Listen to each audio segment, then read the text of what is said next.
Hej, velkommen til den her video. I dag vil jeg vise alle mine kæpheste. Jeg er i gang med at lave et par tøjler til mine kæpheste.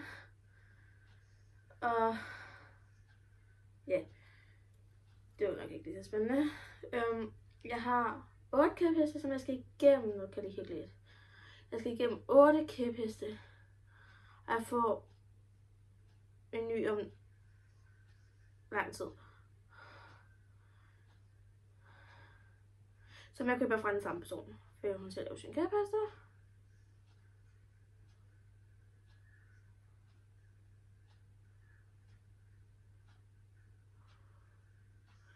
Det er det.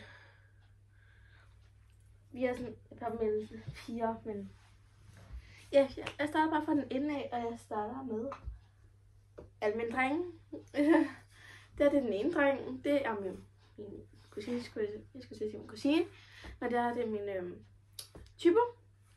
Tybo, han er en dejlig dreng. Han er ret gammel. Jeg siger ikke, hvor gammel han er. Og min bedste.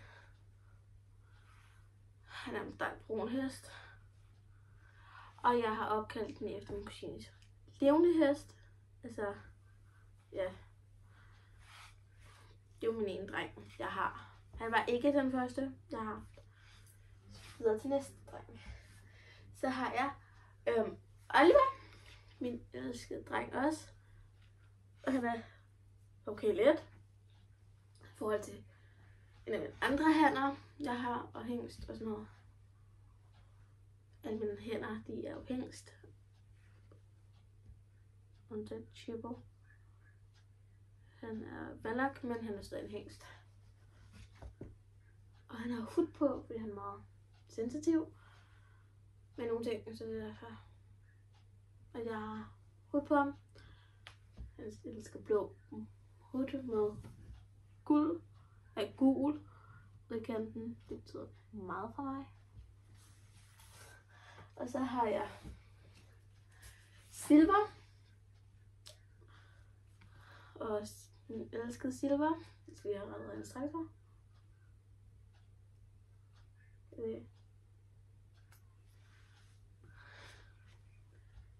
Og jeg har haft Silver et par dage nu. 2-3 uger, tror jeg. Ja. Han er dejlig. Jeg kan ikke huske, hvor gammel han er. Jeg tror nok, han er omkring. Han er ældre end Oliver. Men stadig. Han er gul. Kan jeg se guld? Gul creme, sådan der meget mørk gul. Og så har han mit hjemmelavet træktår. Så, ja. Og så har jeg en sidste dreng. Og det er selvfølgelig min dejligste kæphest. Niklas Landin. Og jeg har opkaldt ham efter en håndboldspiller, der hedder Niklas Landin. Så ja. Hvis nogen der følger lidt med, så kan jeg sige, at han selv fordi han blev snart 37. Han bliver 37 til december.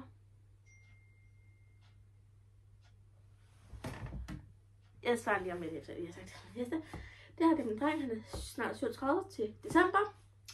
Min elskede dreng. Og nu går jeg til alle mine piger. Så den første pige jeg har, det er Sille. Og jeg har opkaldt Sille efter en af mine vikarer, jeg har haft.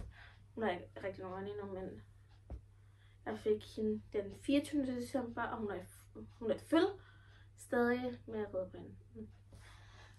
Så det er ikke så gammel. Og så har jeg Niklas Landins dame. Det er Liv Skov Christensen. En dejlig sorte hest. Hende redder jeg ikke så meget på. Det kan jeg ikke. Jeg redder ikke så meget på hende. Hun er med en støttehest. I forhold til alle andre heste. Så er der ikke meget at sige om hende. Når jeg alle drenge, de er springheste. Og Sille, hun er en dressurhest. Og Ole, hun er alt. Så ja. Der er undtaget Silver. Han er ikke springhest. Han er en rødløbshest. Så har jeg Pejse. Som der er også opkaldt efter min kusines hest. Paniola, men udtaler det. Men hun er også smuk. Min elskede Pejsmus. Ja. Det er jeg ret sjældent på stiller mig en dressurhest og spring, tror jeg. Jeg er lidt travlt med at springe på hende her. Den sidste pige i høstvloggen, det er Julia, som der er opkaldt efter, hvad hedder hun? Også min kusine. Ja. Altså, så hun er en dressurhest, som der skal pensioneres om nogle år, så ja, hun skal pensionere om nogle år. Og det var det, jeg ville fortælle om alle mine heste. Og vi ses i min næste video, så ses.